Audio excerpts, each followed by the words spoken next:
We're from Hotels.com, like Sergey said, and today we're going to give you a brief overview of how we research and design for travellers.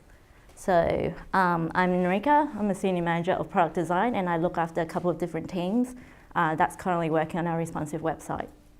And my name's Christopher Matthews. As you can see, I'm the User Research Manager. I've got a little bit less facial hair than in that picture, but it'll come back. I lead the research team at Hotels.com. There's 3 of us, and we support the product team in its global product design with fantastic research. So just quickly, a bit about Hotels.com. So as Sergey mentioned, we're part of the Expedia group. So that's kind of all the brands. But just on us, we are kind of live in 19 point of sales in 41 languages. But for us, that means we're only actually designing and building 1 website and 2 native apps, so Android and iOS. And across those products, we have hundreds of thousands of properties in over 200 countries and territories. So how do we go about kind of designing to the needs of customer across the world? We've developed something called a customer trip type framework. So the framework is probably a bit kind of overwhelming, so I'm going to kind of talk through it.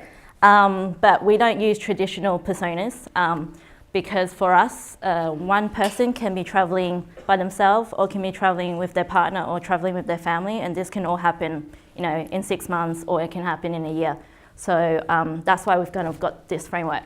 So the framework is broken out into 3 core areas. There is the primary objective of the trip. The second part would be who's actually going. And lastly, some core attributes that we think is quite important. So firstly, the objective is further broken down into 3 main kind of categories. 1, destination focus. So what we mean by this is like you're choosing a destination based on the experience that you want to have. So for example, anyone in London who wants a quick city break, it's most likely going to have to pick a European city, so somewhere like Paris or Amsterdam. Or if you want to plan a week ski holiday, you need basically a destination with mountains or ski fields, and you have to go in winter. So that's destination focused. Then secondly, we have event driven. So has anyone traveled here for this conference? So you're on a trip, basically. So that's kind of the emphasis of event driven. You're traveling for a particular purpose, so a conference or a business meeting in a remote office, or something like going to the World Cup this year in Russia, or a music concert. So typically this type of trips means that you can't, it's not as flexible in terms of the location and the dates that you're going. And then lastly, we have accommodation type as the destination. So even though we're called Hotels.com, we do have lots of different accommodation types. So, bed and breakfast, motels and apartments and things like that. So again, this type of trip would be you spend the majority of your time on the premises. So something like if you want to treat yourself for 2 days, you might go to a spa hotel. And this hotel could be really close to your home, or it could be a bit further away. Or something like you just want to relax by the pool or a beach and you don't want to worry about anything else. So you might pick like an all-inclusive resort in Tenerife. So each of the kind of the 3 main objectives aren't actually mutually exclusive. So we kind of look at a core, and then potentially any of the other objectives could be secondary. So a good example would be something like you've always wanted to experience a winter wonderland, so sub-zero temperature. So you're thinking of going to the north of Scandinavia. And that's kind of the experience of that destination, but while you're there, you might be thinking, I could live or stay in an igloo or a snow hotel. So that kind of wraps up with the accommodation type. So after defining kind of the core objectives, we look at who's going. So we've broken this down into 4. So it's a solo traveler, 2 people, family, or a group. And again, within the subset of this, there's probably some variations of like the needs of the traveler. So if I take 2 people, it could be a couple, it could be friends, and it could be 2 colleagues. So I guess how many of you would not mind sharing a bed with your friend? Yeah, maybe? How many of you want to share a bed with your colleague? So that's how we kind of differentiate, and I assume you are happy to share a bed with your partner, so that's fine. So that's kind of how we need to kind of think about the needs. It's different for like even 2 people. And then lastly, kind of group is that interesting one, because group can basically be made up of any of the other three. You could be traveling with a group of families, you can be traveling with a group of friends or group of couples. And again, if you're traveling with a group of families, your needs is going to be very different to if you're just traveling with your own family. So that's kind of who's going. Lastly, we have core attributes. I'm not actually going to go into the detail of every single one of these, but the kind of first three I wanted to highlight is the booking window, the length of stay, and the destination familiarity. And kind of a bit of understanding of like kind of how it differs. So if you're planning a trip like last minute for one night and you've been to that city multiple times, then you're most likely kind of your research or your needs is probably not that kind of extensive. But if you're planning, you know, a 3-year vacation to a new place that you've never been, like months and months in advance, then the way you would research and plan that would be very different. And then the last one I wanted to highlight quickly is cultural context. So as I mentioned, we kind of design for like travelers all over the world. So we have to take into account cultural differences and their needs and their behavior. So if I tie this back to kind of family, like we know in most Western cultures, family kind of means parents and children, but in some Asian culture, it actually means grandparents, parents and children. So that makes it very different. So after kind of knowing the who, what and why for a particular trip, we would look at kind of the end-to-end customer journey.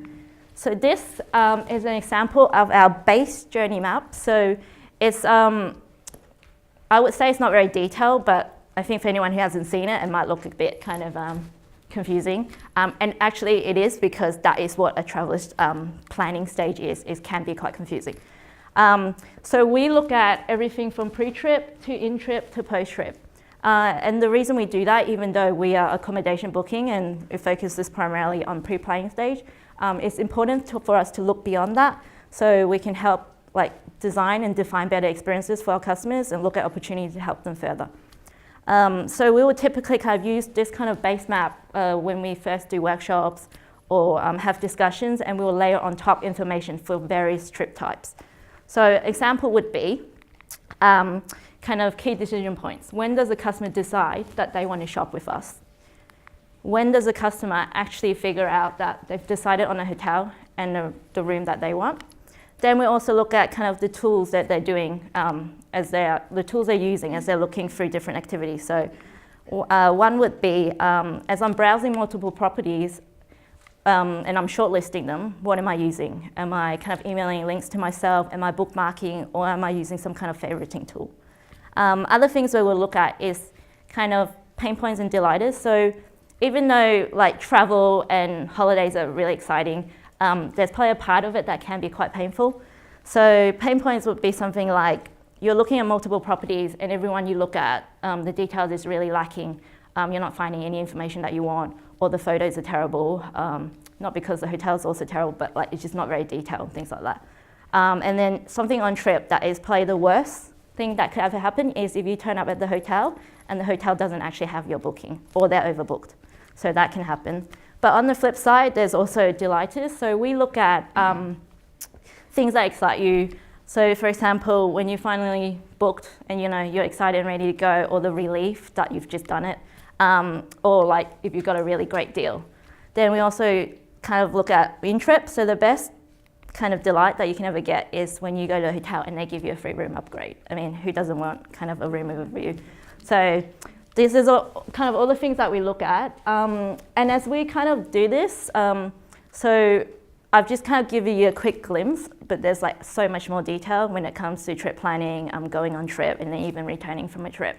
So what we then do is with the different maps that we've created, so there'll be multiple for different trip types, like refer back to the framework, we would then refer back to these as like discussion points or for decision making for product and design. So these kind of documents, both this one and the framework earlier, is actually an evolving document. They're continuing to update it as we learn more about our customers, whether that's through like research or testing on our sites with like live data points. So we do this throughout our kind of design process. It's a 4-step process. We kind of follow insight, ideation, design, and delivery. And during each of this, we're constantly validating.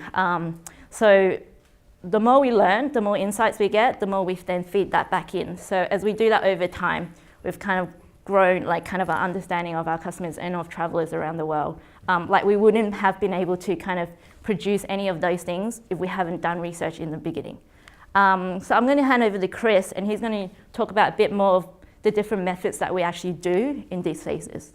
One website, 2 apps, 90 points of sale, 41 languages. How do we ensure that we're locally relevant on a global basis? So we have a program of international research with a focus on priority markets, and we apply a broad range of both formative and of evaluative methodologies at each point in this product design process.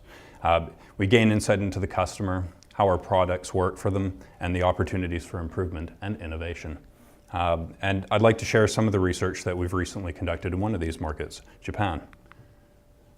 So why Japan? Japan features in both organizational and strategic initiatives and focused global and regional product projects currently at Hotels.com. And as such, we want to get a better understanding and insight into travelers in this market and how they shop for accommodation, what they're thinking about, what their needs are, the cultural context around that. In order to do this, we applied a mixed method qualitative research approach focused on domestic business travelers, domestic leisure travelers, and also how our website and mobile apps work for Japanese customers.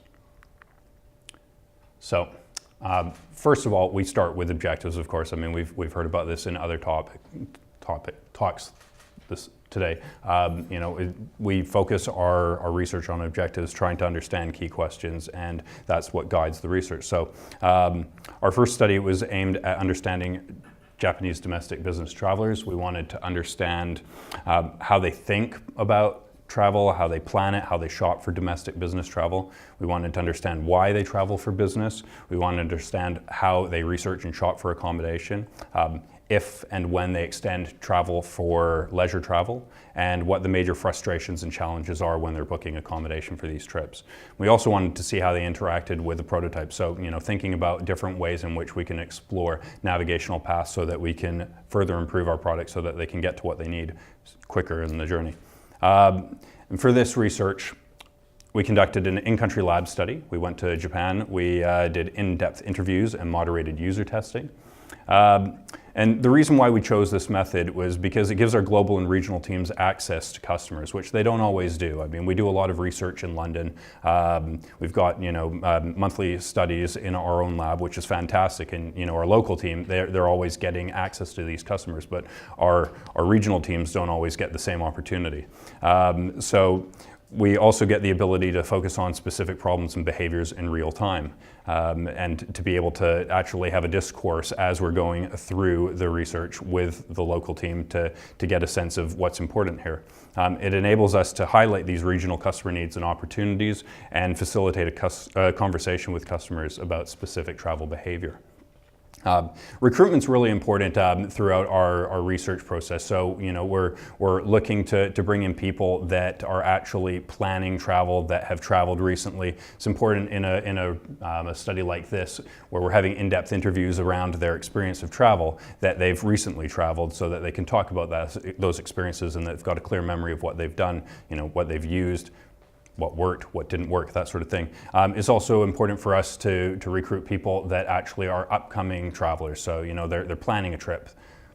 They haven't booked their accommodation, but, they're really thinking about this at this point. The trip's definitely going ahead. They know their dates, that sort of thing, so that when we bring them into the lab, we can actually have them shop naturally. And, in that case, they become invested in what it is they're doing rather than just, kind of going through the motions with an artificial task that we've set for them. So, in this study, we learned some really interesting things. We've heard in other research with business travelers, here in the UK and elsewhere, that time saving is really important. Here it's critical. They're spending less than an hour for both search and booking, which is very different from leisure travelers who, might spend a great deal of time planning their travel. Business traveler might find out that they're going on a trip and they want to get it sorted right away and then move on to the next piece of work that they have to do. So it's really important for us to be able to make that process efficient for them.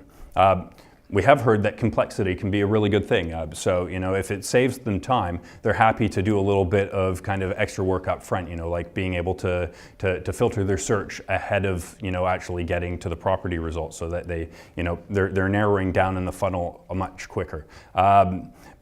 They also they talk about the fact that they're often only away for 1 or 2 nights, and that they often don't have a lot of time for leisure, and often they don't extend for leisure. So when we're thinking about these customers, what kind of information are we surfacing from them? If we're providing recommendations, perhaps it's best to stay away from recommendations that are more related to family travel or leisure travel, because they just get in the way. We also hear that we hear this in most of our research, that location is really important, and certainly for these travelers it's the same thing. With Western travelers, when they're traveling for business, and maybe some of you guys can relate to this, you want to find accommodation that's close to where you're doing business, whether it's a company office or a conference center. For Japanese travelers, they're really targeted on the location of the nearest station. They want to know the walk time from that station to the hotel. They want to know it in minutes rather than in distance, which is something that's also a key difference between what we hear with them and Western travelers as well. So some really interesting insights into the way that these types of travelers think about booking accommodation. In our second study, we focused on Japanese domestic leisure travelers. And so we wanted to better understand how these customers think about, plan and shop their leisure travel. We want to understand the types of trips they make. So going back to the trip type framework that Enrica was showing earlier, we want to understand, are these destination driven? Are they event driven? Are they something else? We want to understand what their motivations and inspiration are for taking the trips. We want to understand who they travel with, so get a sense of typically who they travel with. Are they traveling mostly on their own, mostly as families, or something else? And we want to understand how they shop for accommodation for these trips. And again, being able to take these key decision-making criteria, the pain points, the delighters, the tools that they use, and being able to layer those into a traveler map like the one that Enrica showed us earlier. So how did we do that? For this research, we decided to turn to digital ethnography. So why did we do that? It gives us a broad reach with access to travelers globally. It enables us to have a conversation with participants over a period of time. As I said earlier, business travelers, they might book very, very quickly. Here, we understand that the process can take weeks and months. So, we want to have an opportunity to see this happen over time and get a rich understanding of how they go through this. And it does give us qualitative feedback with larger number of participants than our typical lab studies.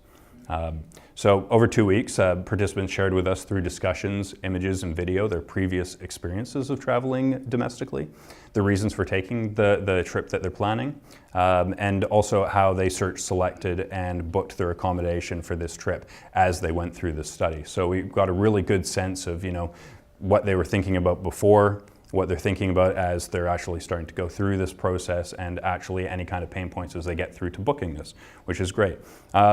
We also had them complete some tasks using a prototype again. This time we'd optimized the prototype for leisure travelers, so it gave us some good insights around leisure versus business travel and how that prototype worked for them.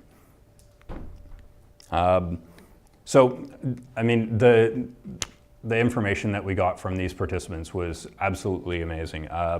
First of all, we learned that their motivations for traveling domestically rather than internationally are often rational. So, there's no language barrier. They don't have to worry about organizing a tour with somebody who can speak their language. The culture and the expectations are familiar. They don't feel like they're going to kind of step out of place if they go, to Osaka or to Nagano rather than going to, like New York or Barcelona, something like that. There's the perception that it's safer for them to travel at home. They feel like they're not going to get into any kind of issues or be mugged or anything like that if they're traveling within their own country. And as anybody who's been to Japan or thought about going to Japan, the infrastructure for travel there is incredible. You can hop on a train anywhere, and the train system is amazing. And the fact that they have this abundance of rail and as well as bus options and flight options, it's just easier to plan their travel. We learned that there's also rational drivers that are intertwined with these emotional drivers. There's a desire to stay in a specific type of accommodation, such as spas or resorts. They plan to attend events or attractions, so going to Cherry Blossom Festival somewhere or going to Disneyland. We heard a lot about, going to Tokyo Disneyland with a family. And, we also really heard about this foodie culture and, people who actually will go to different parts within Japan to be able to sample the local cuisine there and, take photos and share that and everything like that. So, some really, really powerful emotional drivers for choosing where they go. We also saw that these travelers gravitate towards online travel agents that provide not only the ability to find accommodation, but also to be able to plan, shop, and book other types of activities. So it gives us an insight into some of the opportunities that Hotels.com might have for better enabling customers to do what they need to do as part of this trip planning process. I think it's really interesting to talk a little bit briefly about why we're focusing on domestic travelers. We know from previous research that Japanese travelers do travel domestically quite often.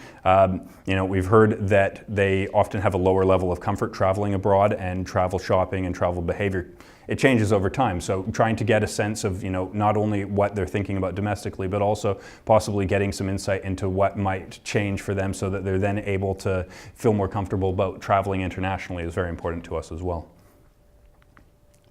So in the third and final study that I wanted to talk about, we wanted to get a better understanding of how our current website and apps actually work for these travelers and, to measure that against a set of key criteria. So we wanted to get a better sense of, how they search for their accommodation, including the tools they use, how they use them, and when they use them. So shopping naturally, rather than just from our site, getting a sense of, when they start this travel. Are they starting from a Google search engine? Are they starting from a bookmark? Are they starting from an app that's installed on their phone? Getting a sense of, those type of things, how they actually first start doing that. And then after seeing a little bit of that, getting a sense of how they actually use our products. And we also wanted to identify usability issues, of course, and opportunities to improve the user experience. So, yes, sorry. So how did we do that? We did remote unmoderated usability testing. So the reason why we chose this approach was to enable us to align a number of different teams through observational and site data.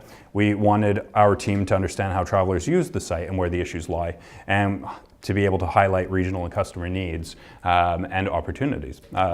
We've applied this framework actually to a number of other studies in other points of sale, which enables us to better understand at a local, regional, and global level who our customers are, how well we're doing, and where our opportunities are to optimize or innovate our products. And so, what do we learn? As any researcher in the room probably knows, a lot of the time we're delivering findings that aren't particularly positive. But in this case, we actually did get some really interesting positive things. We heard we're not doing that bad. Our sites are generally considered with these travelers to be intuitive and easy to navigate, and localization's generally not that bad. We've got kind of the right tone of voice, and most of the time we're actually translating things into something that makes sense to them. But as with all of these studies, we definitely hear that there are opportunities for improvement. We know that our filtering experience can be improved. We know that our reviews aren't always localized. I don't know if you've ever shopped in a different language on an online travel agent site, and you're looking for reviews, and they're all in English, but you want something that's in a different language so that you can get a sense of travelers like you, what they think of a property. That's something we can do better. But really, we've definitely learned a lot from all of these, and we understand that there's definitely some really excellent opportunities for us to optimize on both a local and a global scale. That's all we have. Thanks.